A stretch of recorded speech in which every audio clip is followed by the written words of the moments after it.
January jitters. The major average is currently on track to snap that 9-week winning streak. But is this just a pause in the market's momentum or the start of a deeper pullback? Let's ask Chris Hyzy, CIO of Merrill and Bank of America Private Bank. Happy New Year.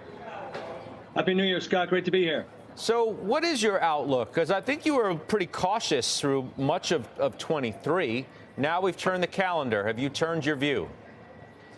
Well, actually, no, not a big turn in view. We were so-called balanced. We were right on our strategic targets the entire time. We thought that stocks and bonds would have a reasonably good year. Obviously, bonds didn't for most of it, and then stocks ultimately took off the last two months of the year. So we basically had a year in 2 months, as you've widely discussed.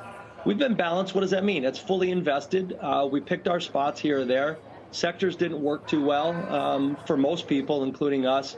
But certainly being dedicated to U.S. large caps for most of the year, if not all of the year, really helped. We haven't changed our tune. I think it's really important to know that going balanced into next year with still high unpredictability is really important, but also staying fully invested, and that's the key. You know, most of the time in the markets is much better than timing the markets, and you and I have talked a lot about this over the years, and I'll say this. If you know the wedge in the markets going into a year, you have a very good, reasonable chance of not just outperforming, but staying on goal. What's the wedge last year? Inflation. We got that out of the way. What's the wedge this year? It's probably fiscal restraint, not to mention geopolitics and politics. If we can get that at bay, then you're talking about high predictability in earnings, margins, real yields declining, yields have peaked, and the Fed is telling us what they're going to do. But I want to go back to something you just said and I think I'm reading between the lines a little bit. You said sectors didn't work too well. Yeah. I take that as you saying that you didn't have enough exposure to mega caps to really catch that powerful momentum that they had last year. Does that suggest, and you said your sort of playbook hasn't really changed that much. Does that suggest that you're still not well overweight those types of stocks? Yeah, that's correct. We were basically neutral tech for most of the year. We had a little slight overweight to start the year, but as the year progressed and they had a 6-time outperformance, we maintained neutral exposure. We're still there at this point. But when I said sectors didn't really work, you didn't have the defensives working in a year where most people thought we were going to recession. You didn't have the cyclicals really working. It was bifurcated, very much so, towards tech and communication services and a little bit of consumer discretionary.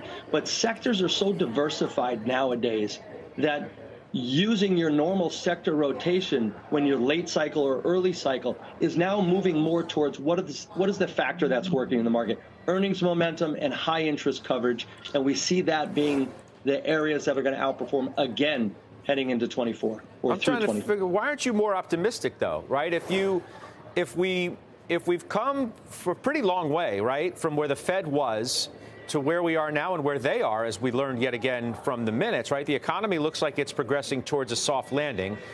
I mean, obviously not there yet, but that's the bet. And the big bet is that the Fed's going to cut multiple times this year. Who knows when that begins? So if rates are going to come down and the economy is going to be pretty decent, earnings, you would figure, would be pretty good, thus justifying a reasonably good multiple. What am I missing? Yeah, you're not missing anything. You've nailed the story. Now you got to talk about what could actually come in that we're all worried about to balance out some of that uber optimism, to bring us back to earth a little bit and become more of a realist. What's a realist? 7-8% returns in stock returns. That's good. We'll take that every year. Bond returns somewhere around what your yield to maturity is. We'll also take that. 60-40 working again. Very much take that.